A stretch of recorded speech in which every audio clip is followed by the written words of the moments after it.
É o seguinte, ontem o nosso querido Guilherme Melo disse que o Brasil é o Botafogo no campeonato de juros. Eu, sinceramente, quando eu ouvi essa frase, eu pensei, e aí, sem ofensa aí aos botafoguenses, hein? Calma, gente, calma. Tem duas coisas sobre o Botafogo que sempre me chamam a atenção. Uma é que a torcida tá acabando, né?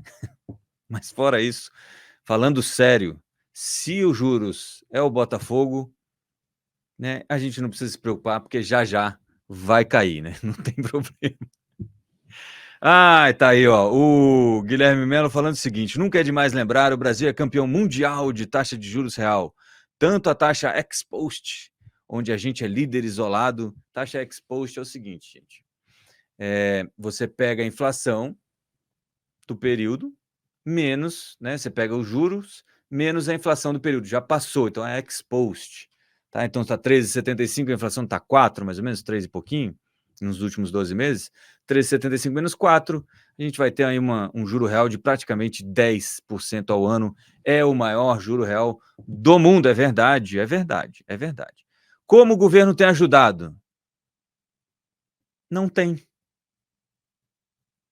Que pena, né, Guilherme Melo? Podia ajudar, podia, mas não ajuda. E aí diz ele, onde a gente é líder isolado, é o Botafogo do Campeonato Mundial da Taxa de Juros, quando em taxa de juros real, ex ante também, a gente é o campeão segundo o nosso querido Guilherme Melo, tá? Deixa eu só deixar claro isso aqui. Então, ex post, a gente está falando dessa taxa de juros de agora contra os 12 meses que se passaram, de inflação, e ex ante, olha que coisa bonita, né? Olha, cultura, né, econômica. Você projeta a inflação de 12 meses e compara com a taxa de juro projetada, tá?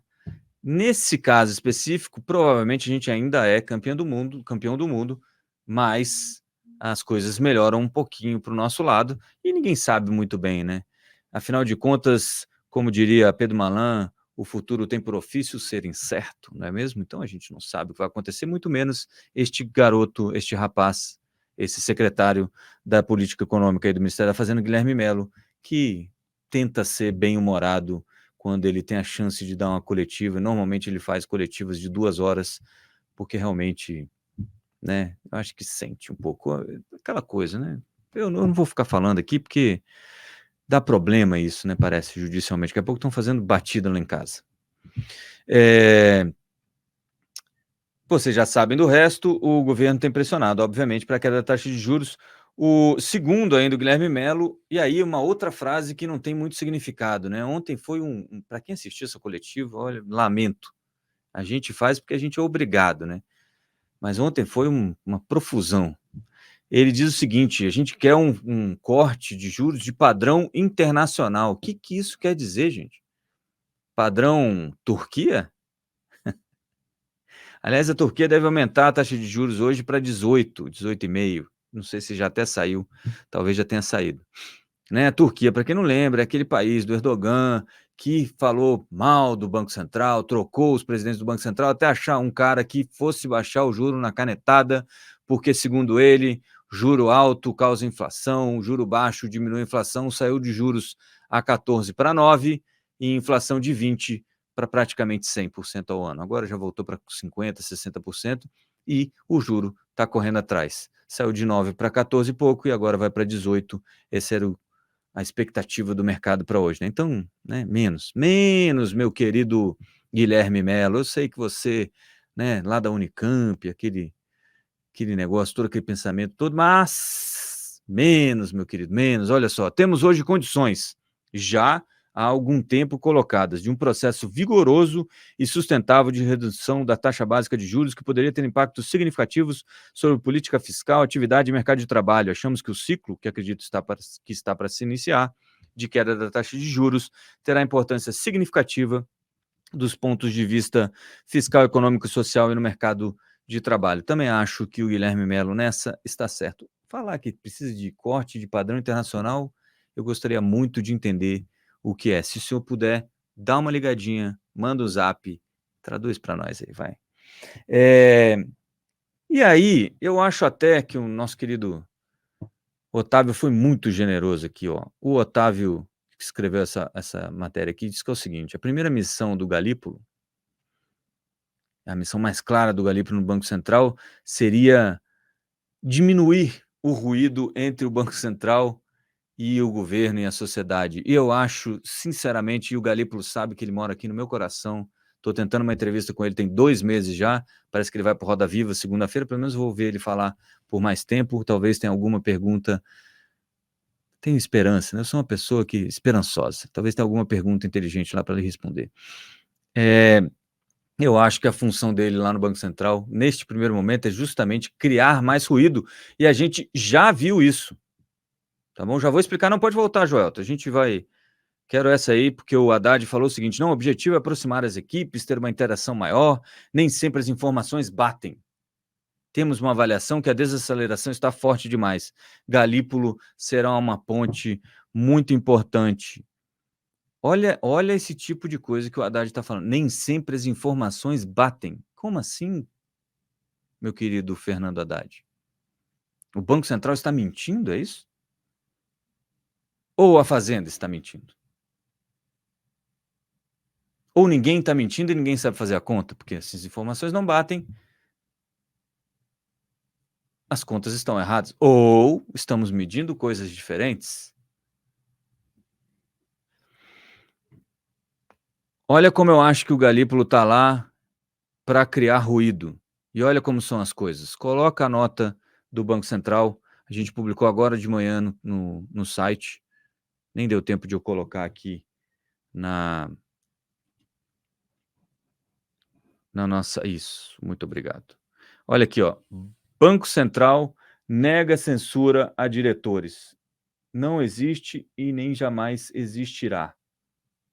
Em nota, a autoridade monetária afirmou que todo dirigente tem pleno direito de expressar livremente suas opiniões nos canais que considerar adequado. Diz a nota do Banco Central. Eu já vou explicar por que o Banco Central disse isso. Vou explicar logo. A Mônica Bergamo, lá da Folha de São Paulo, soltou uma nota ontem falando que o Roberto Campos Neto estaria censurando os diretores. Vocês vão lembrar que no começo da semana, e eu acho que isso é exatamente uma resposta a isso, acho, tá? Acho. Isso aqui não é informação, isso é opinião que eu estou falando agora. E opinião, cada um tem a sua. Se você não concorda, não tem problema nenhum. Até se quiser tentar me convencer, é uma boa. Eu sou uma pessoa convencida. Convencível, né? Se o argumento for bom, por que não mudar de ideia, né? Quando você tem fatos novos, ângulos novos para você avaliar, por que não mudar de ideia?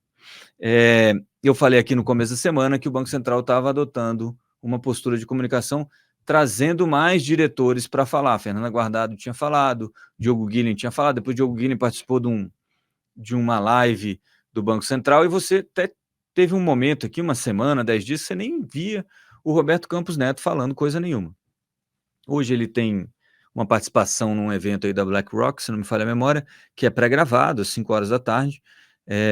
Provavelmente não tem nada, senão o mercado já teria reagido, provavelmente teria vazado, inclusive, e ele não pode falar algo para uns sem que outros saibam, que sejam relevantes para os preços de mercados, obviamente, preços de mercado. Mas a Mônica Bergamo, então, falou que o que a gente tem, do que haveria, né, ela recebeu informações de que haveria uma censura, uma tentativa de censura por parte do Roberto Campos Neto para com os diretores do Banco Central. Imagina. Logo agora que o Galípolo entrou, primeiro indicado do governo Lula, adivinha quem tuitou sobre isso? Gleisi Hoffmann. Olha que absurdo, Roberto Campos Neto está censurando as pessoas. Muito bem. O Banco Central soltou essa nota aí, dizendo que todo dirigente do BC tem pleno direito de expressar livremente suas opiniões nos canais que considerar adequados, sem necessidade de quaisquer autorização ou aprovação prévias. Aliás, isso o Roberto Campos já falou, e ele fala na nota, o Banco Central fala na nota também, que é, por exemplo, como a gente tem lá com o Fed nos Estados Unidos. Ah, você tem um diretor que é mais hawkish, um diretor que é mais dovish, aí vai ter um diretor, um Galípolo vai falar, eu acho que devia ter cortado em 5% a taxa Selic, aí vai ter outro que vai falar, não, eu acho até que tinha que ter aumentado, se cortar 25 foi muito, e por aí vai. E qual é o problema disso? Nenhum, sabe por quê? Porque isso é da democracia. Na democracia você discute, na democracia você não tem que ter pensamento único. Eu sei que o presidente vai me chamar de novo. Ele vai falar: olha, aquele rapaz lá, ele é novinho, é jovem. Obrigado, presidente. Se você falar isso, eu ficarei muito feliz com você. Mas a gente tem que aprender que democracia é isso. A gente ouve coisas que a gente não gostaria e fala coisas que a gente gostaria de falar, sem que isso enseje uma batida da Polícia Federal na casa das pessoas. Isso é democracia. Só para lembrar aí, porque tem gente que está se esquecendo, né? Porque essa história da somos tolerantes somente com os que pensam da mesma forma que a gente, já passou da hora da gente acordar, né?